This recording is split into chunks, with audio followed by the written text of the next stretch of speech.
Anyway, we got a very big transition coming up here. Just swing across like Tarzan and get to the next chapter. Or next page, I mean.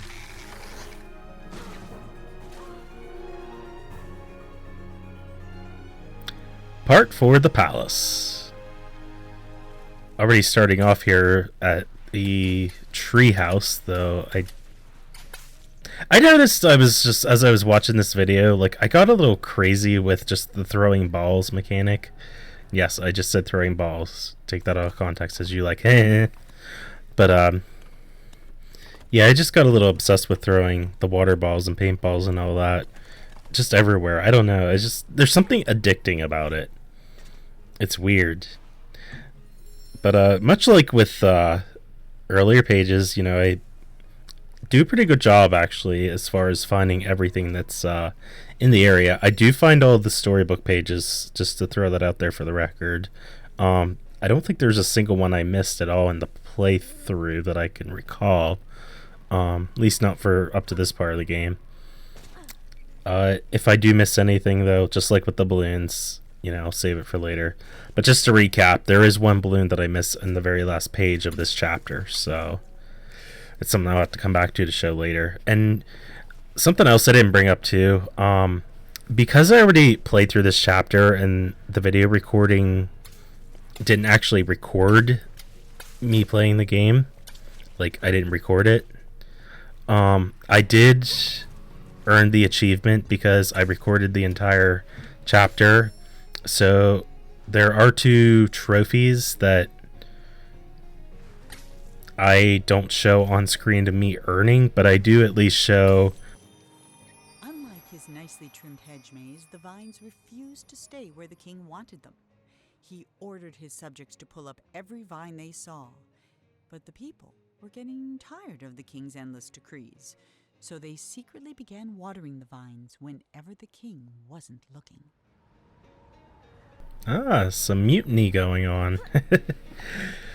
Anyway, I was saying though that I do show a part where in the video I go to my PSN account to show the trophies, and it gives a description on how you earn them too. So at least you're not missing out on much. But there's still 2 bronze trophies that I got technically off screen since the video didn't record. Anyway, I love this grass rocket that takes off here. It's just like boom, and then fireworks. Oh no, that was just a pretty cool Easter egg, I thought.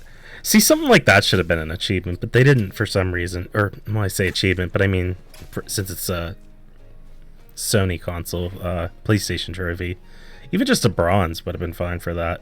And I just thought that was a cool little Easter egg. There is one later on, though, that is kind of fitting for that category of just finding Easter eggs, if you think about it, and I'll get to that once the time comes. So I guess other stuff to talk about, and before I move on, yes, we're back to the completely white rooms again, so bear with me for this part, but you do use the vines to kind of help you find your way through, and they guide you on which direction to go, so you're not completely left in the dark on it. Or in the light, I should say.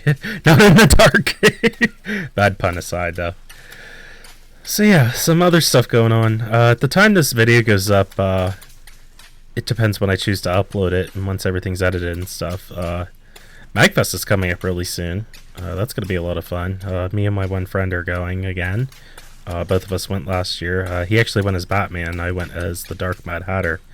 Funny enough, I've considered cosplaying, but I'm actually just going to do a regular version of the Mad Hatter. But it's not going to be based on any one specific design.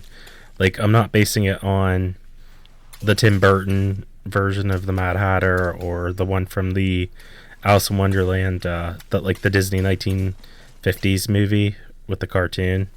I thought about doing that one though, because I actually do like that design a lot for some reason. That one, in my opinion, sticks out really well. I really do like that one. And then just other movie versions that aren't Tim Burton that I've considered as well. But like I said, this costume or cosplay that I'm doing isn't just one specific interpretation or version of any of those. It's kind of just like its own thing. So we'll see how it goes. I'm actually looking forward to it, though. I did share pictures the first time I went to MAGFest, so I'm going to have to consider doing that again. Especially since there's a few guests that I was really excited to see that were going, like the voice for GLaDOS, Ellen McLean, and Grant Kirkhope. Oh my god. I'm really psyched about that. That's probably like the main I almost said attraction. Grant Kirkhope himself is an attraction, though, if you think about it. But he's like the main guest that I'm just so psyched to see. You guys have no idea, because like, okay, like rare music from the 90s games like Banjo-Kazooie, Conker's Bad Fur Day, DK64, like all of that was the combination of two male composers, and one of those two is Grant Kirkhope, who, like I said, I'm just so excited to see. I'm really, really, really looking forward to that. Probably gonna have to wait in line early. I'm not sure. I'll figure that out once the time comes. But yeah, I'm just really excited when the time comes. And by the way, Portrait of the King. It's pretty amazing, actually. He reminds me. I don't know if I said this before or not. This king on this game reminds me a little bit of the King of All Cosmos from Katamari Damacy for some reason. I don't know why. Just a little. Maybe it's just the outfit. I don't know, and the royalty and the king and all that stuff. So I guess with that in mind, does that mean the prince is on this game somehow? Ooh, that's a mystery. We'll find out in a little bit once the time is right. But yeah, Grant Kirkhope. I'm definitely really looking forward to seeing it at MAGFest. It would have been cool if David Wise, that's the other composer I was talking about earlier, like one of the two composers from Rare's Golden Days, and they still make music for select games here and there that I'm aware of. Like, you know, it's just the tradition never stops. They still do stuff in their profession, which I'm happy about. I just would love to see them come back to Nintendo, but I know it's not going to happen, and it's not going to be the same as it once was. But anyway, yeah, Grant Kirkhope and David Wise, both really, really talented people. So I'm looking forward to MAGFest. There's a few other guests that are coming too, like my one friend's actually really excited for the heavy metal band Psycho Stick, who's going to be showing up there. Runaway Guys will be back again for Throwing Controllers. I don't recall if JonTron is going to be there. I don't know. I'd have to double check the schedule on that. And I think the other main thing, like for me personally, is OC Remix, because I mean, let's face it, they do make really good remixes of songs. Some of the best ones that stick out actually are, in my personal opinion, there's some Zelda that I really enjoy, as well as specifically Donkey Kong Country. Like, that was definitely a really good remix of a soundtrack, in my opinion. Also, some of the Metroid games, too. So yeah, with all that said, MAGFest is going to be fun. It's kind of funny, like, I've been hearing it, like, slowly over time, and it's true from what I'm aware of. MAGFest doesn't really identify themselves as a convention, per se. They're more or less just a celebration of the arts of video games and music. And anime and manga.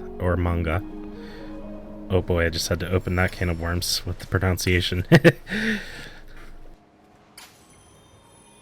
king hated the sea, and all because of his very first castle. It was the only one he had ever come close to finishing, and it took him a single day. But then the tide came in and washed it all away. He vowed that someday he'd build a kingdom that would last forever. That's kind of touching there. And yes, island out in the distance. It's foreshadowing of places that we might be going to, hint hint. Once the time's right, though. We're pretty much wrapping it up, though. We're almost at the end of this chapter. And I lied. I said it was the last page that I didn't get all the balloons in, but that's not true. It's actually this page, part 5, that I didn't get everything. Funny enough, the balloon I missed was right near where I'm standing at now. It's actually right by the telescope to the right. Not much I could do about it now, though, since I'm looking back and it's like, turn right, turn right. I'm like, it's like the moment where you scream at the TV that you want something to happen, but you just can't change it because you're not on that end of the spectrum.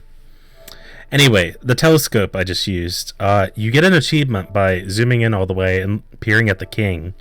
And I did go ahead and pause to show on my PSN account that the trophies that I can't reobtain are the one for completing Chapter 2, and then the second one, which is the one I just did right now, which was zooming in the telescope to see the king. It's random, but it's a little Easter egg, and I guess the game thought it was worthy of a trophy, so there you go. That is the funny thing about the trophy system, like with Sony's consoles. The fact that you can't, like, erase that data to redo them. Because I totally would have done that to kind of make it authentic and just feel like a whole new experience, like just the first time that you actually complete the achievement or the task and you get your prize for it, whether, you know, it's bronze, silver, gold, trophy, whatever. And even the platinum ones. The reason I think they don't let you delete trophy data, though, is because it does tie into your main PSN account, and that's tied to, like, other things like your purchases, friends, things like that. They have a feature, and by the way, this is some cool parkour that I show here. Yes, there is a balloon just hidden right inside that window. A lot of people miss that particular one because it is well hidden. But anyway, yeah, trophy data I don't think is deleted because you have like a level, and I know this sounds kind of dumb, but this is the way Sony did it. In the PS3 days, that you have a level, and based on the number of trophies you have determines what level you're at. So getting a lot of trophies makes you level up, and I don't know that there's really too much purpose to it other than bragging rights, honestly. I never really understood what level has anything to do with your PSN account, but it's on there nonetheless. And also the types of trophies you get does determine how many points you get. So, I mean, obviously if you get silver, gold, and platinum trophies, you're gonna earn a lot more points that make you level up quicker to reaching higher levels. But bronze, you know, it's the most basic as you can get, so it's the slowest rate.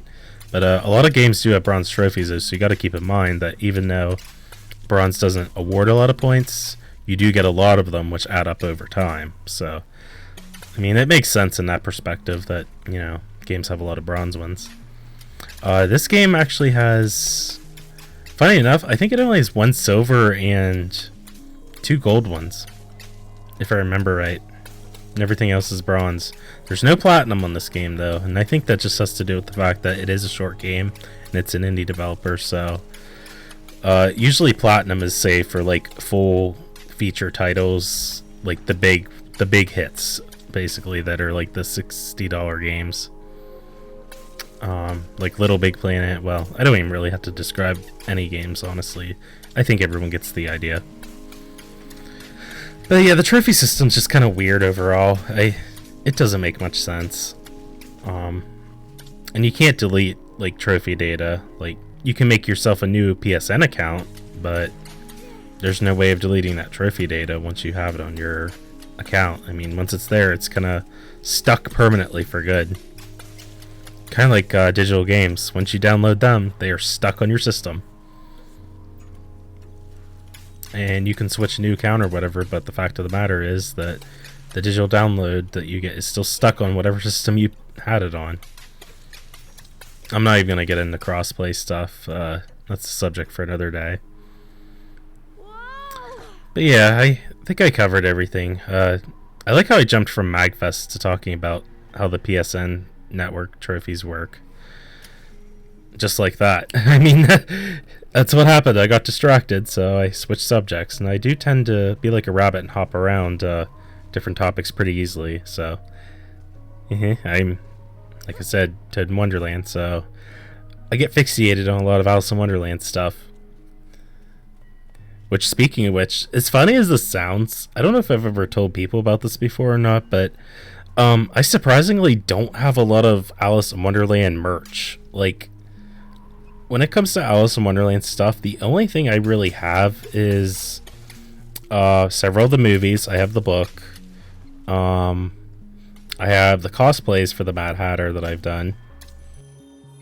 The vines were slowly burying the king and his city. No matter what he tried, the king couldn't stop them. So he decided to create something that could. He mixed in paint thinner, malice, and snot, and soon had the outlines of a pretty horrible creature. But it wasn't until the thing began to coil its tentacles and snap its jaws that the king understood what he had made. And for the first time in his life, the king was afraid. And then that secret ingredient of snot is chemical X, it turns out. I highly doubt that, but, well, we can poke fun at things like that. It's certainly not sugar, spice, and everything nice to make that kind of ink, though. It's definitely a unique kind of magic. But anyway, yeah, I was just saying about, like, Alice in Wonderland merch. I don't, like, have figurines or plushies or, like, you'd think I would at least have a Chester Cat plush. I don't. Because I've actually looked it up before. I was tempted to get one. The quality on a lot of them just suck, though. Like, I don't like them at all. So I'm hoping someday someone's gonna have a good Chester Cat plushie, or just a plushie of something in general that's really nicely detailed. I probably edited that out, but I had a cough attack there. And we have this mechanic with the hose. You can't really take it far past this point, but you can use it to get some balloons and also make the vines grow to make the way forward appear. Because you do have to get the vines all the way up around the building, over to the tower on the right, and then eventually it comes down through the doorways and windows where you can extend the vines over onto the bridge and reach it that way. Takes a little bit of time, as you can see. I still like the mechanic, though. I will give this game credit for having at least a pretty good variety of puzzles. Like, I can't complain about that. There's different types of mechanics that are involved with solving different things in the game. A lot of them are short-lived, kind of like this situation with the hose. I mean, you can buy the hose later as one of the toys they can purchase, but for the most part, it's stuck here. And speaking of which, I mentioned about the hose. Another toy that everyone knows I've been trying so hard to get is the balloon radar. It does turn out that what I looked up, you do have to complete the game at least once to unlock it. I could have swore it was otherwise, but it's not. You do have to beat the game one time. So, at least that gives me an excuse to replay the game to get the remaining balloons I missed by showing how the balloon radar works, so I guess it's a plus in that regard.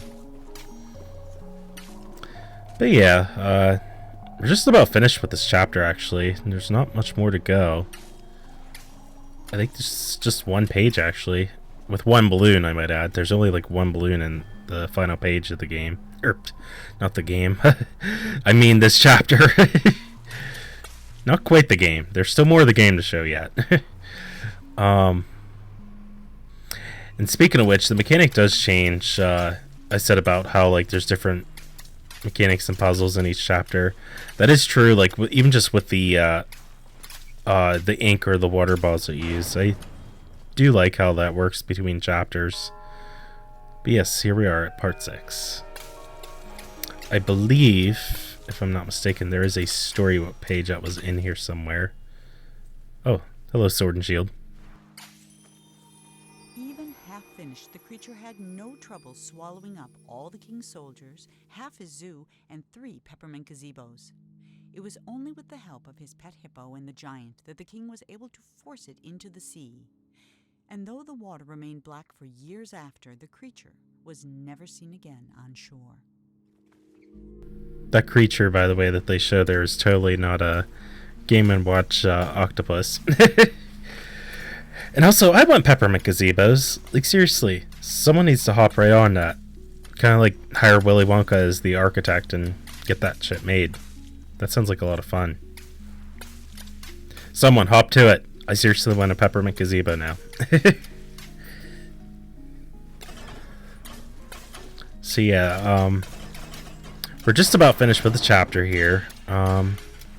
Just trying to think if there's any main things I might have missed throughout the chapter.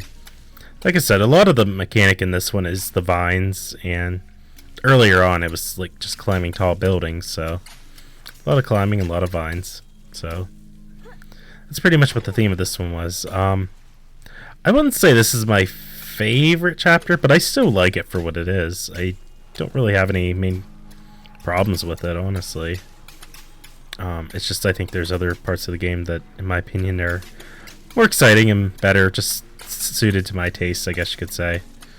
I have a tendency to not have the same opinion as whatever the rest of the public seems to have on a lot of things, so I'm sure you could say the same for stuff that you believe in too, for every one of you watching. Oh, I guess one other thing I never did talk about, my kitty's actually sitting right beside me right now. He hasn't been doing too well lately, though. I don't know if anyone's going to know this or not. But Within a short time, the king's subjects had all moved away, except the giant, who was quite loyal and also very lazy. Anyway, I got interrupted there. I was just starting to say that I don't know if anyone's going to know the specifics as far as what my kitty cat has, Grover. He has like these bumps that are all over his body, and some of them have even scarred. I think it mostly has to do with him getting older, because he is like gonna be 16, so I hate saying it, but he is getting up to that point of old age, and it's kind of sad to see that coming already at this point in time for his life. But he is going to the vet to have it checked, because I am worried about him, and I'm hoping that it's not something more serious, but only time will tell. And hopefully, if it is something that's bad, that we can treat and give him some hope and come back to the family, because it's not just the bumps that worry me about him. There's other things. And by the way, as soon as you hop on that boat, you end the chapter. Waved goodbye to the giant and set sail. But no matter how fast he went, the swan was always just out of reach. And not for the first time that day, Monroe suspected he was being led somewhere. Then they flew into a cloud, and everything went black. Anyway, bottom line, I love my kitty cat, and I'm hoping that he's going to be alright. So yeah, that's the end of Chapter 2.